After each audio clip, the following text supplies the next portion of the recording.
Crack the mic. Welcome back to the bestest show on the planet. It's your boy Reg Hollywood. And I'm your most favorite person in the whole wide world, Glam. And we got some special guests hanging out with us today. First of all, this is part 2 because you already heard Mr. Suleiman Jenkins come hang out with us last week. And he's back because if you don't remember, he told us about a book that he actually wrote, Life is Raw, the story of a reformed outlaw.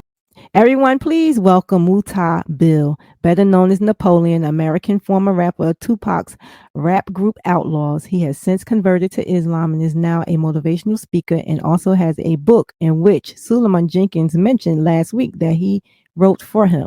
Hello, welcome, Mr. Jenkins back. And thank you for bringing Mr. Mutah Beale. And you're going to tell our listeners about this book. So I'm going to hand it over to you. Yeah, it was very important to, get some more insight into an amazing project that I worked on with, someone who I admired much, loved much, and he had a lot of impact, growing up in the rap game, with Tupac Shakur. So it's definitely my honor and privilege to introduce Mr. Mutah Beale, aka Napoleon, aka Smokey Beale's entrepreneur, the man with the plan.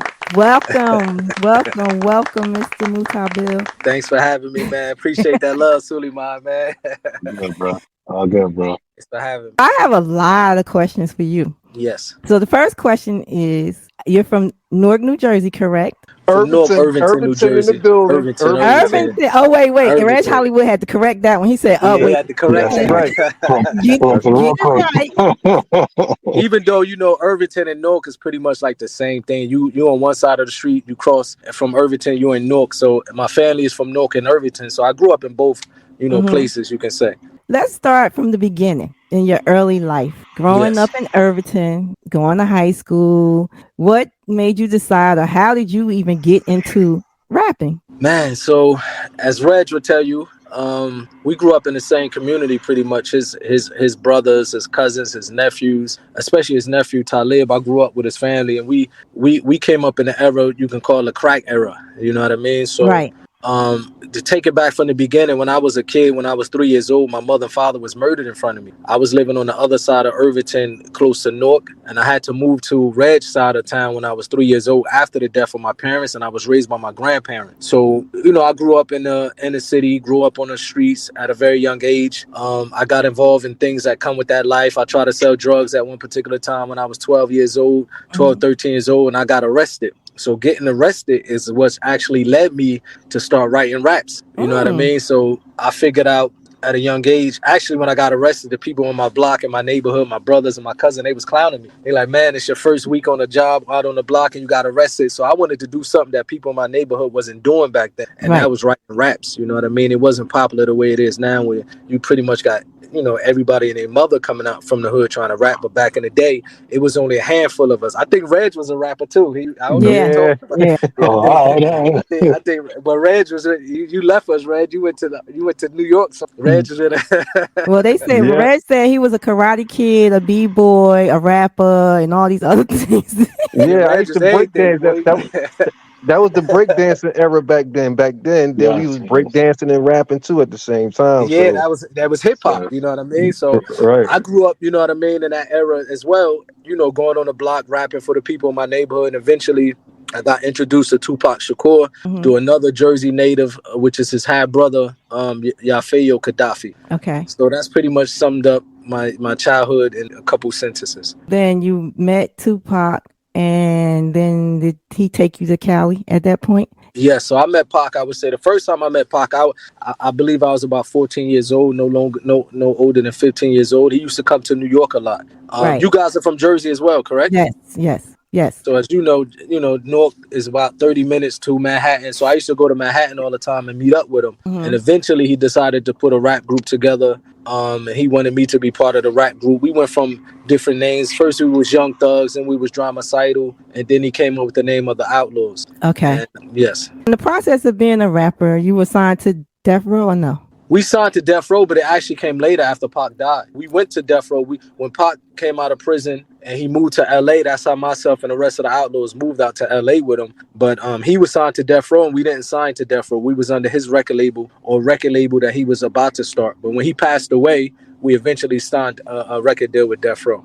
How was that experience? Living in LA with Tupac, being a rapper. It was amazing, man. I love LA. Like Red said, you know what I mean?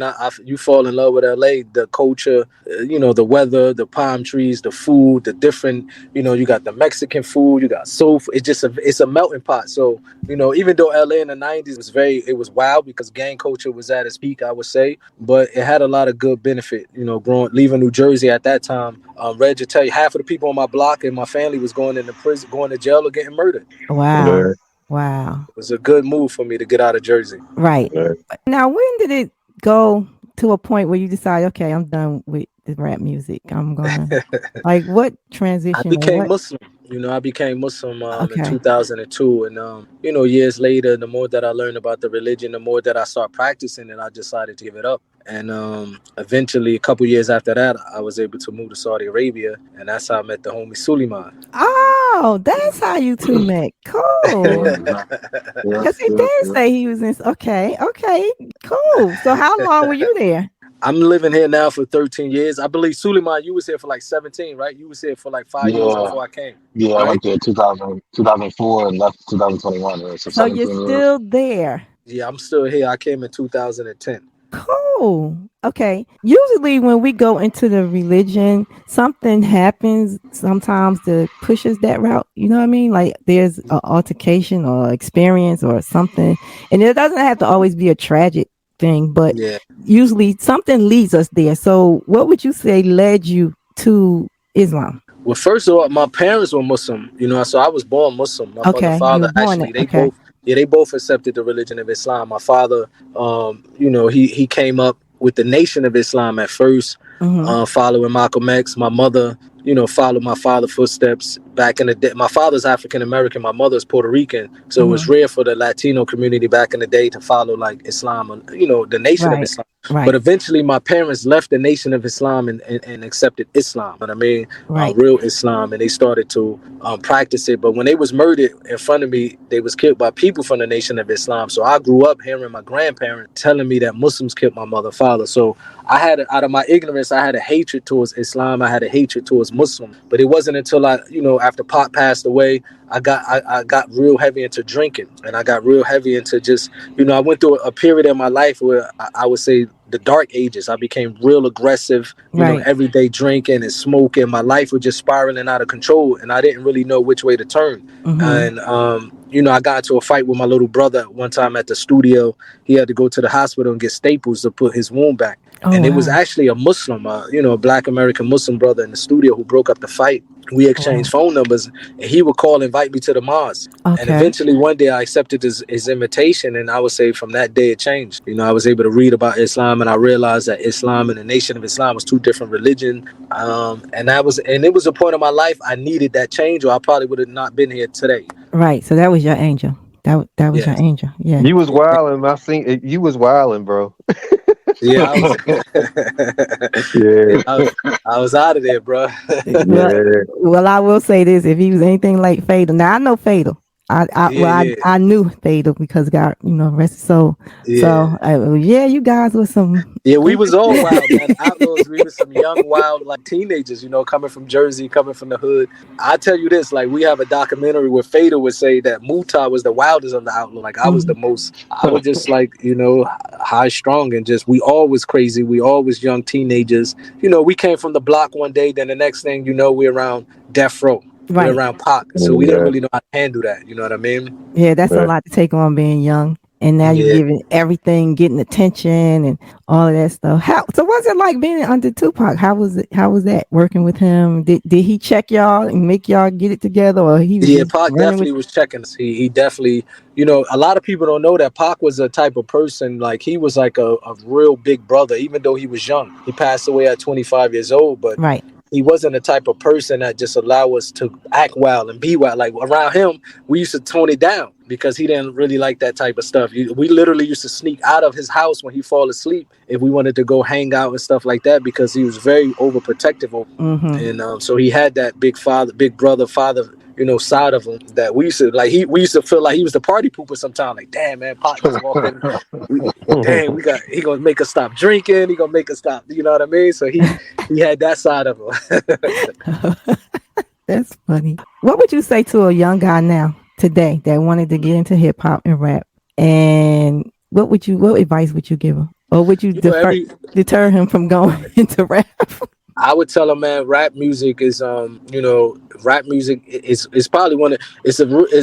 it's corrupt. You know what I mean? It's a very corrupt industry. It caused to, especially now, you know what I mean? Majority of the music is causing a lot of problems, I feel like, in the neighborhood with the murdering and the killing amongst, like the blacks and the Latin community. I would tell an individual, man, not to do it. Of course, everybody gonna make their own choice and do what they want to do. Like I got a 24-year-old son who live in LA and he want to be a rapper. And I tell him from my experience and tell him, even if I let's not touch on it from a religious standpoint of view, I touch upon all the evil that came from that music industry. It's a very cutthroat industry. Man. And look, all the rappers that's being murdered and killed. It's like a very difficult, profession to be involved in nowadays. Right. Yeah, definitely.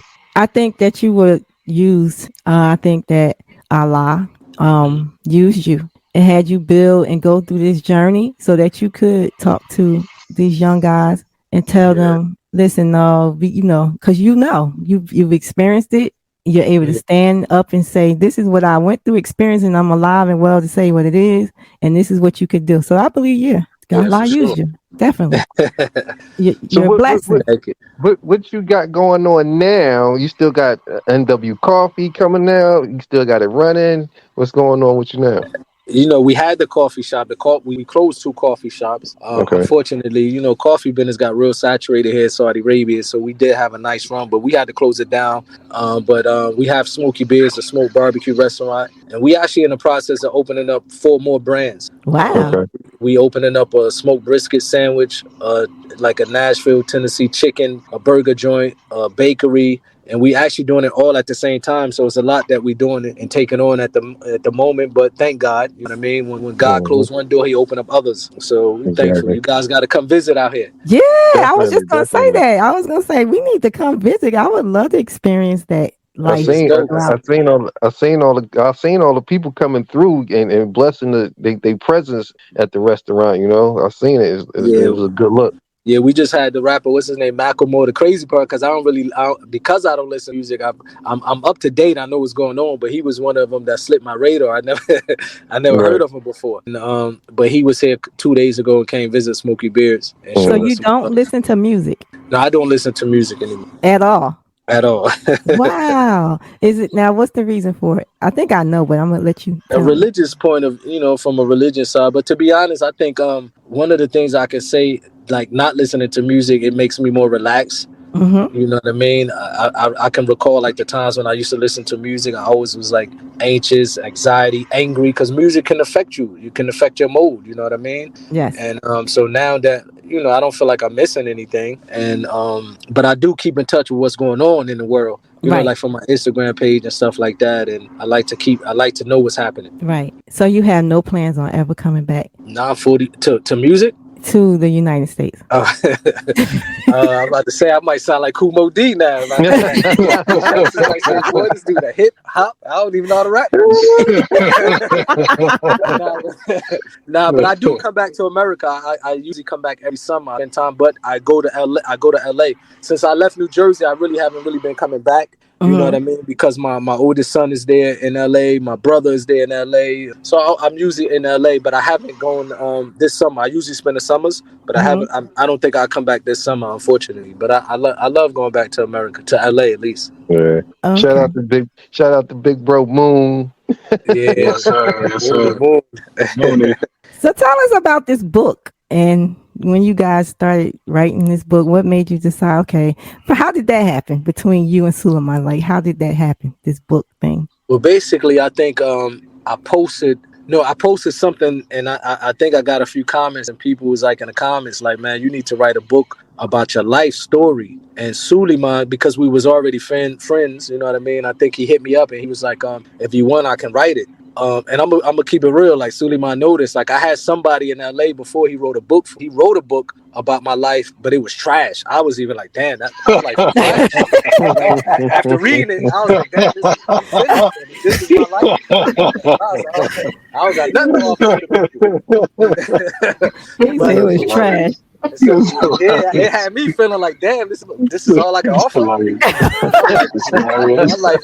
I felt like a loser for a minute. And then after that, so when Suleiman told me he can do it, I was just like, I don't know if he is going to really do some justification, but let me see. So then Suleiman is humble, man. Allah bless him. He probably don't really tell you guys, but of course he come from the hood, but he was able to take advantage of education. I heard his last clip on the show where he was able to explain how his mother put him in some of the best schools around the world. Around America. So I didn't know that at that time. You know what I mean? I just thought he was a dude from Brooklyn. Like I knew he was educated, but I didn't know how serious he was because he don't really brag. So, for example, the Cambridge University, I believe in the UK, they only accept a small amount of projects or articles that submitted to them. It might be 3% or something like that, right, Suleiman? Right.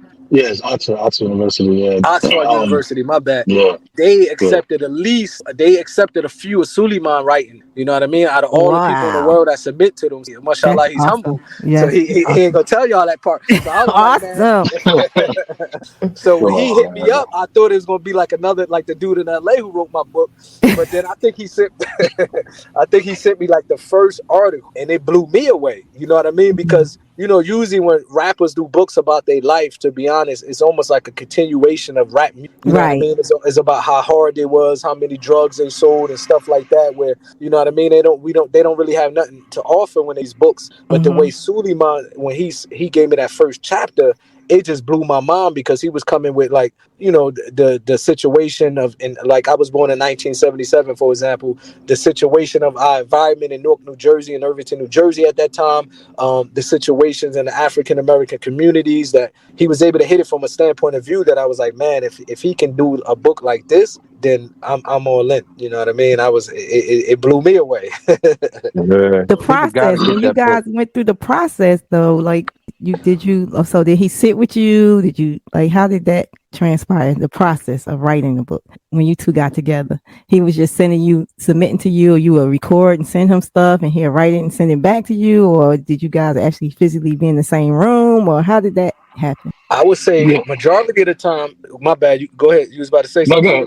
No, go ahead. I'll go after you. I would say the majority of the time we was together face to face. Majority of the time, yes. Writing a book though about your life, usually it takes you through this healing process. So was it healing for you? 100%. You know what I mean? It was like I felt like I was in a therapy session. You know what I mean? So did you go through the emotions and feelings with Suleiman as well? Did you get to experience all of that? Like, I probably hit it but I think a few times I was in the car. You said you hit it. Like, man, like he let that ego get in the way. He ain't want to see. Yeah. I think I hit in the car. Like, did he leave yet?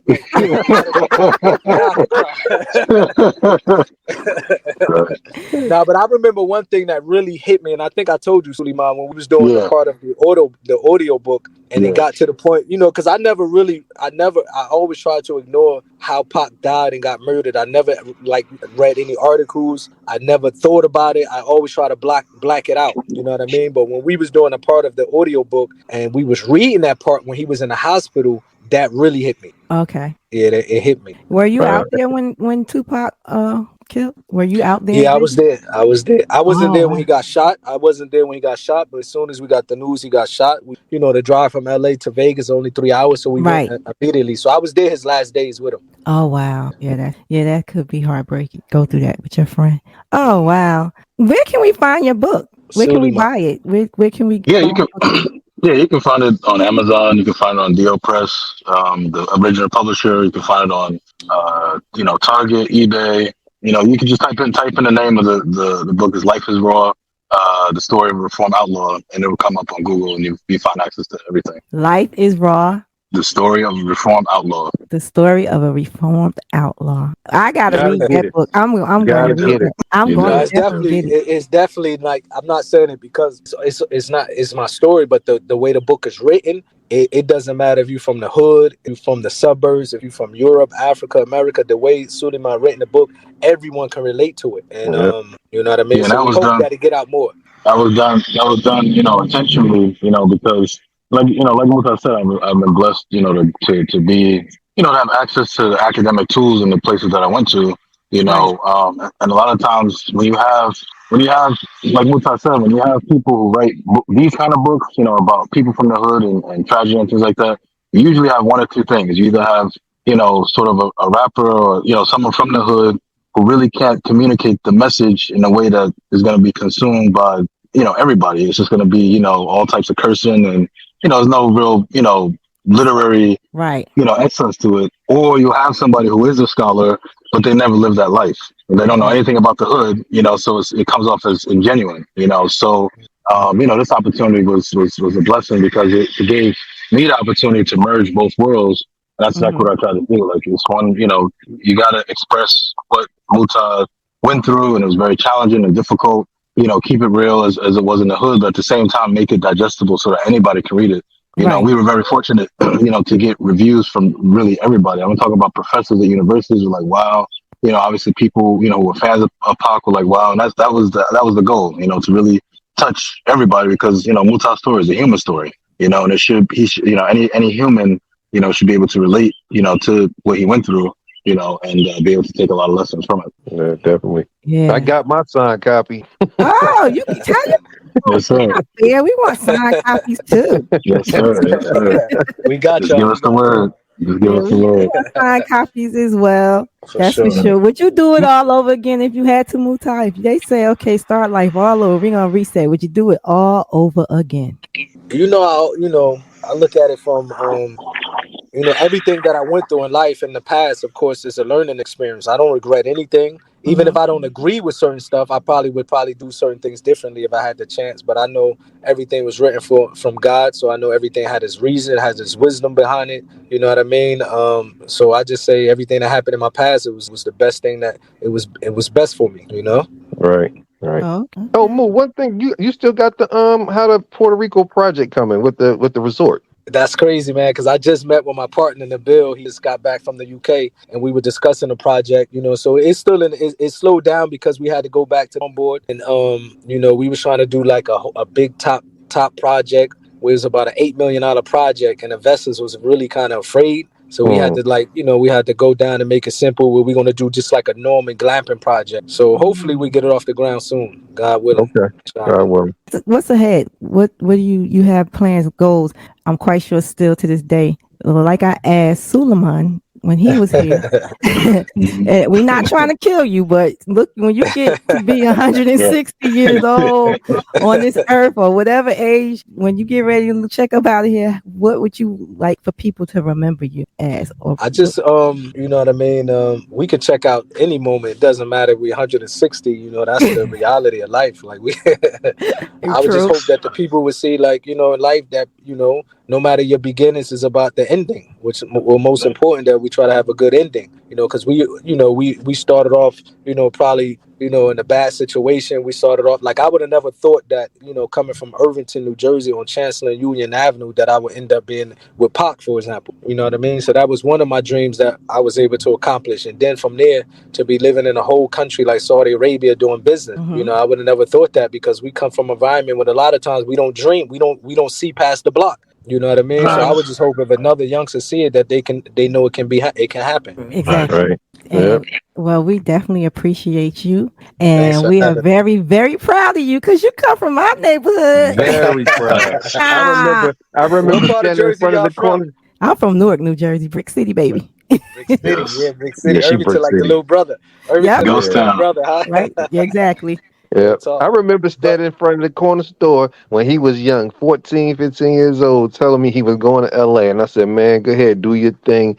I said, real talk. congratulations, go handle it and get it done. Real You know talk. what I You mean? know what about Reg? Reg always been like a positive, bro. I don't know, like That's we, what's bro. up. You no, Reg always looked outside the box. Like like Keon, his brother, they my family. Like we always doing crazy stuff. Reg, you was Yep. smart, bro. You was Yep. like the mama of the hood. Yeah. Like you know, I think you been was like all these Negroes going to jail. He Yeah. ain't Reg, smart with these words today, though. No, I'm just Oh, I can spell. Come on now. Give me I my always props. pick on, I always pick on them, though. I'm like Irvington High School education. It's hilarious. I Oh just pick man. on. But we really appreciate you, man, and I'm proud of you, bro. Keep doing what you're doing. I gotta make it out there one day, inshallah. I'll make it to Saudi Arabia and come eat some of that good brisket. you all And I gotta welcome, get, man. yeah, Yes, we want to come eat some of the good old barbecue too. Yeah, Dawn y'all all Monique need to said come, she's man. coming, right? Dawn Monique. Heck yeah, I was looking at the barbecue on Instagram as y'all spoke. Now I'm all Yeah, hungry. You It are. looks so good. I know. yeah. I watched the same video of them cutting it and squeezing it and all the juice coming out. I watched it like 5 times since we've been on this thing. I am definitely a Yeah, y'all foodie, should come, man. man. Y'all should come. Y'all would enjoy I'm it out telling you, there. I've been there. I've been there multiple times. I've never tasted brisket like that in my life. Man, Oh my appreciate it. Yeah, It God. looks Appreciate it's it. delicious. serious. You got me It's ready to serious. book the trip. I'm ready to book the trip Facts. and go. We gotta Y'all Facts. come go. through, man. Y'all come through. Y'all most welcome. We'll take care of y'all for sure. Okay. definitely, How is definitely. it in Saudi Arabia? Like, how is different is it there living there than here? Was that a big adjustment for you? It was, you know what I mean. It's very safe. Like if we start from that, we can say some of the benefits from it. It's a very safe country. We got 80,000 Americans that live in Saudi. It's very safe. You know what I mean. So it's a big adjustment, of course, but it's something that's worth it. It's worth it. You know what I mean. Like Mhm. your kids or your wife or woman can be outside 1 a.m. in the morning, 2 a.m. Nobody would say a word to them. You can leave Wow. your cars open, your doors open, your front doors open. It's very safe. And Oh so wow. that's the most important. That's what money can't buy is safety. Mhm. Right, Right. right. You know Do what I they have mean? taxes taken out? Like, is it like taxes and healthcare you have to pay for? Well, usually, like if you come as a foreigner, whether if you get a job here, for example, whoever hire you got to pay your insurance, your health insurance for you. They usually pay your rent for you. They give you housing. Woo! They don't take taxes from the money, but now as foreigners, we pay we pay this independent taxes. For example, for my wife and my kids, I think I got to pay like a certain amount every month. But from the money that they give you, it's tax free that you get paid. Oh, But Yeah, there was wow. now, a because Nice. there, because I'm doing business here, I have a foreign investment visa, so I do pay taxes on the business. Mm. Yeah, right. Oh, we need to move. yeah. Hey, listen. There was a reason I was there for 17 years. You know what I'm saying? Wow. It was hot. You know what I mean? But financially, yeah, I was definitely able to take care of a lot. I was able to pay off all my school loans. So financially, it was definitely beneficial. Yeah, Wow. Wow. for sure. And I'm Sounds like sure it's it's good really for about like anxiety. if he loved it here. You know what I mean? He just went back and some bigger doors opened up for him. But I Right. hope to get him back out here. I know. Yeah, I like, yeah. like I don't know, Suleiman. You may facts. have to slide on back over that way. We'll see. We'll see. The Hey, way if they things got, looking now, we might all be out there. I know, right? Real talk. I know, right? We're gonna call Mutah like, check, hook us up. We on our Yeah, way. that's right. That's right. Put us on. Find me somewhere to live. Yeah, most Facts. welcome, man. You most welcome. Facts. Definitely. Well, guys, we appreciate your time. Please always stay connected with us. Always tell us Sure. what you got going on. Always be open to let us know. Come up here and tell us and our listeners what you got going on, what you're accomplishing, what you're working on, your project. This is your platform. This is your platform. Appreciate y'all. For Appreciate sure. So y'all. always know Appreciate that. it. And you got our support and our love. We're going to always support you. We're going to always do whatever you ask of us. Because like you said, me and Reg, we always say that our platform is for the people. Appreciate that. And we want Definitely. people to know that there are people out here doing positive things and changing their lives around because we all come from the hood. You can get out. You can get out. Real Trust talk. me. If you really want to, you can get out and make something of yourself. You don't have to always fall and be the victim to our Yes. circumstances or how we were raised and where we live in Yeah. our Real environment. So talk. Thank Now, you so I'm much. proud that y'all doing some y'all thing from Jersey, man. So anytime we'll be back on the platform. Thank you, Definitely. guys. Appreciate you, man. Appreciate you. Exactly. Definitely. And Reg, tell Keon and them I said what's up, Talib and them, bro. I got you, man. I got you, no doubt. All right, man. All right, you Well, All we guys right, take y'all care. appreciate be you easy. guys. Stay in All touch. right, take care. All right, guys, that was Suleiman Jenkins and Mutah Beale. If you would like to, you need to go to Amazon and Target and other places that they sell books. But you can also Google the book. It's Life is Raw, the story of a reformed outlaw. So check it out, guys. Suleiman Jenkins is actually the writer, and it's about Mutah Beale, who's a former outlaw who was Napoleon. Check it out. That's right. We'll be back, y'all. It's the Glam and Red Show, the best show on the planet. The Glam and Red Show. We'll be back. You already know. Keep it locked.